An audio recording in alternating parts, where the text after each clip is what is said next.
CM Revanth Reddy నివాసంలో ministers dinner meeting కొనసాగుతోంది. సీతక్క మినహా మినిస్టర్స్ అందరూ హాజరయ్యారు. కేబినెట్ విస్తరణ, పీసీసీ కూర్పుపై చర్చ జరుగుతున్న సమయంలో ఈ డిన్నర్ మీటింగ్ కి ప్రాధాన్యత ఏర్పడింది. ఏడాదిన్నరలో మంత్రులకు సీఎం ప్రత్యేకంగా ఇస్తున్న డిన్నర్ ఇదే కావడంతో ఆసక్తి నెలకొంది.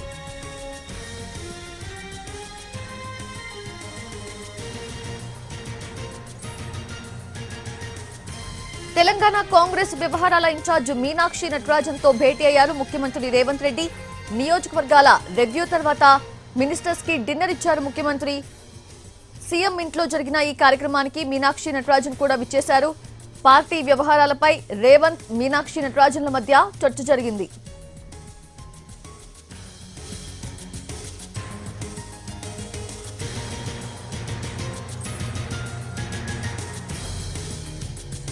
ఇవాళ ఉదయం నుంచి పార్లమెంటు నియోజకవర్గాల వారీగా నేతలతో రివ్యూ నిర్వహించారు కాంగ్రెస్ తెలంగాణ ఇన్ఛార్జ్ మీనాక్షి నటరాజన్.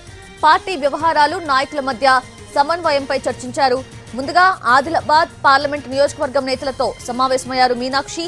ప్రేమ్ సాగర్ రావు, వివేక్ పదవుల వివాదంపై చర్చించారు. తర్వాత పెద్దపల్లి నియోజకవర్గం నేతలతో సమావేశమయ్యారు. శ్రీధర్ బాబు, ఎంపీ వంశీ ప్రోటోకాల్ వివాదంపై ఆరా తీశారు మీనాక్షి. సాయంత్రం జహీరాబాద్ పార్లమెంటు పరిధిలోని నేతలతో భేటీ అయ్యారు. మల్కాజ్గిరి పార్లమెంటు నియోజకవర్గం నేతలతోనూ సమావేశమయ్యారు మీనాక్షి. నియోజకవర్గాల వారీగా నేతలతో విడివిడిగా మాట్లాడారు. ఒక్కో నేతకు 10 నిమిషాల సమయం ఇచ్చారు.